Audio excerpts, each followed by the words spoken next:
Good morning, everyone. Thank you all for being here. First Sunday of the year. Thanks for braving the rain. Again, my name is Ann Nakahira. I'm a minister's assistant here at OCBC. Did you all see the kasane mochi out there in the lobby?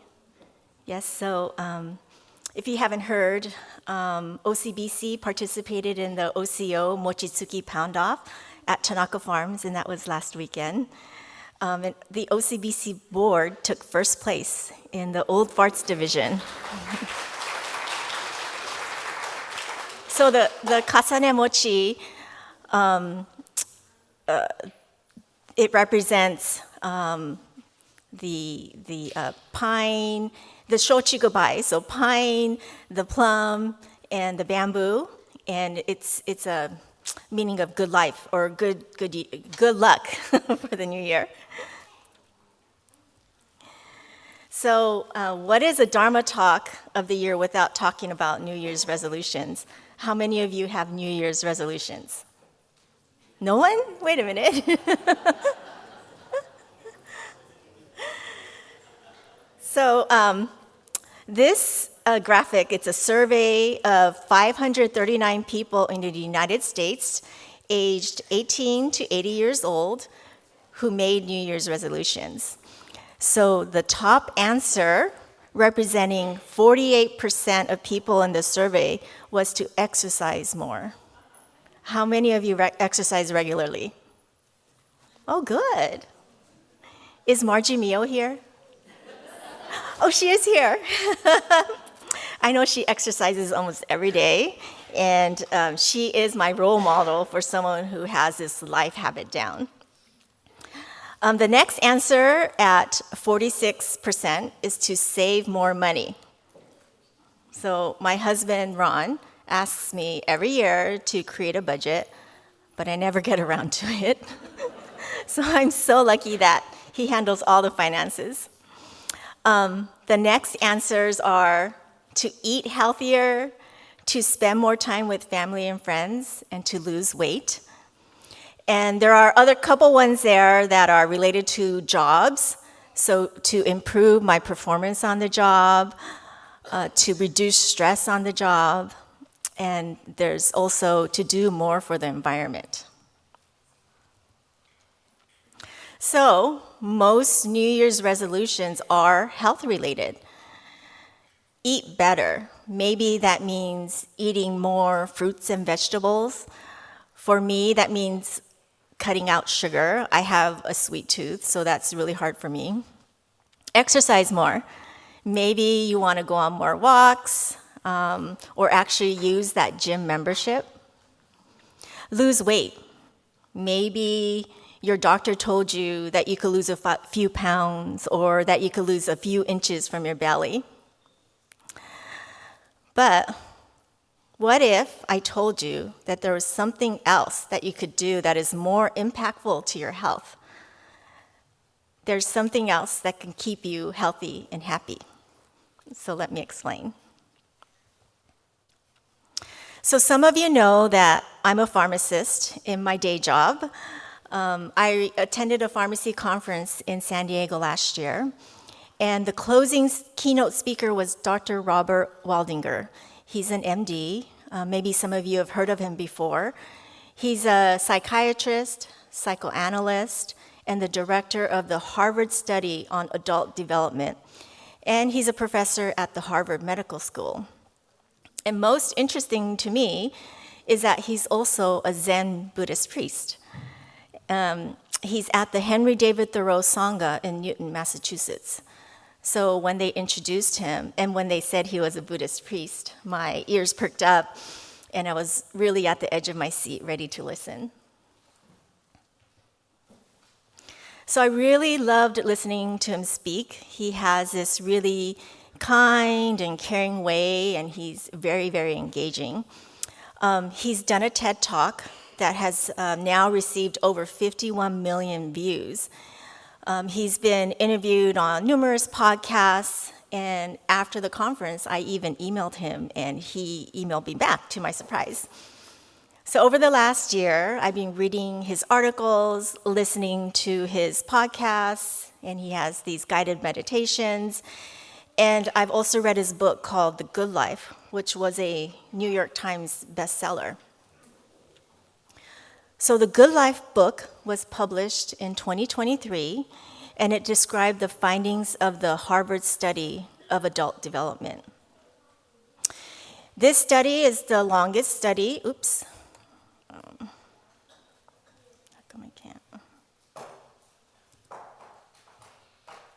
Okay, so this study was the longest study of the same subjects. It began in 1938. One group was 268 sophomores at Harvard College, so these were very privileged young men. One of the most famous participants in that study was John F. Kennedy. The other group was 456 inner-city Boston boys who were about 12 years old at the time, and they came from the poorest and the troubled families in Boston.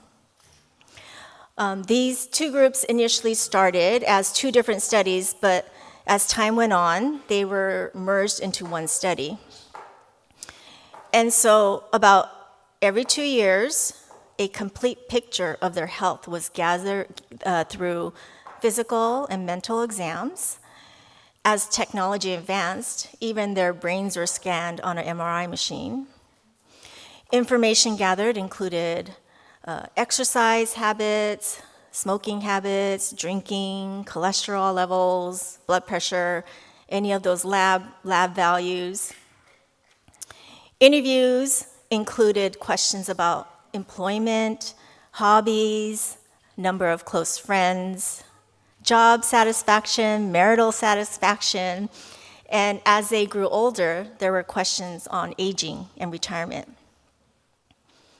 So an unbelievable 84% of the men continued with the study. Last year, Dr. Waldinger mentioned that there were about 10 men left in the study. They were all over 100 years of age. The study continued with the second generation, the children of these men and boys, and until recently, even the third generation participated in the study.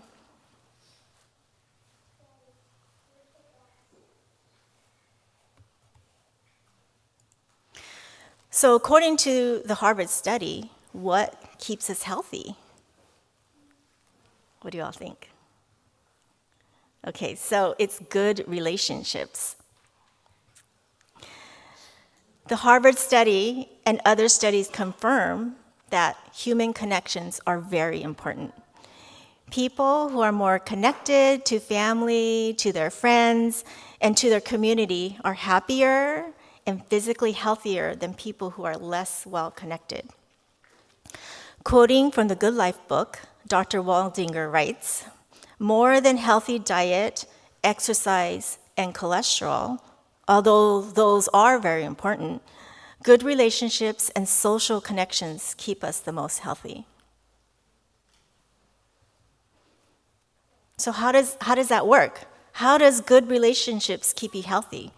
So good relationships are stress regulators. People who are isolated find their health declining sooner than people who feel connected to others. Lonely people live shorter lives. Stress causes decreased immune function, causes chronic inflammation and heart disease. Warm relationships, on the other hand, help regulate and decrease stress. So the Harvard study says that if you want to predict from middle age who was going to be healthy and happy in their 80s, the strongest predictor was not blood pressure or cholesterol level, it was the connections with other people. So as I was listening to Dr. Waldinger and at the pharmacy conference, I immediately thought of the older Sangha members here at OCBC. They're engaged and connected to the OCBC community, which keeps them healthy.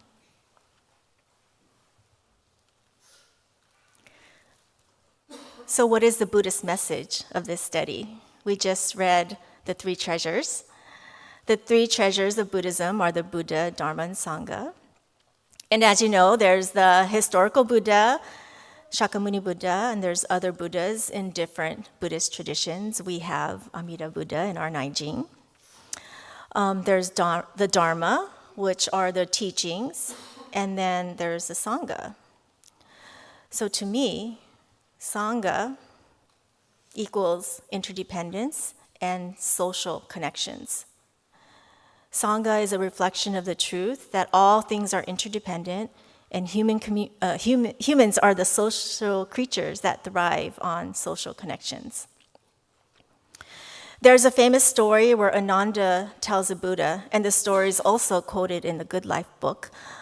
Ananda tells the Buddha one day, "It seems to me that half of the path to the spiritual life is made of good relationships." So I'm going to repeat that again. "It seems to me that half of the path to the spiritual life is made of good friendships." The Buddha responded, "No, Ananda. Friends are not half of the path. It's all of the path of the spiritual life. Bishop Marvin Harada wrote an article a couple years ago that talked about the importance of Sangha. Reverend Marv said, "In Shin Buddhism, Sangha is virtually everything. We listen to the Dharma together. We discuss the Dharma together. We have coffee and potlucks together. We work together at the bazaars and the fundraisers. We encourage each other. We support each other on the path.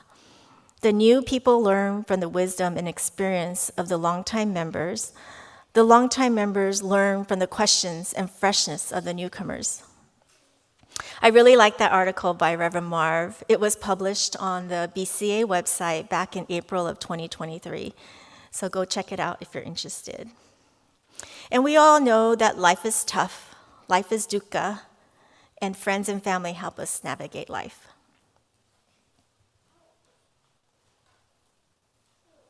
So I love how Reverend Marv said, we encourage each other, we support each other on the path. Shinran used the term ondobo ondogyo, which means fellow travelers walking the Dharma path. So those are the kanjis for ondobo ondogyo. In the Jodo Shinshu tradition, we walk together along this Dharma path through joys and sorrows, and we overcome burdens together. Each of us are good friends and teachers to one another, and we guide each other through life. So going back to this graphic about New Year's resolution, so we see that 42% of people want to spend more time with family and friends. So this New Year's resolution can also be considered a health-related goal, in addition to eating healthier or exercising more and losing weight.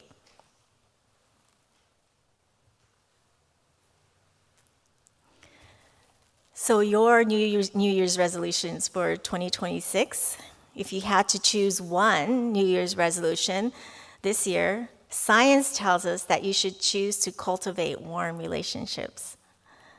Dr. Waldinger says, don't cultivate just once, but over and over again, second by second, week by week, and year by year.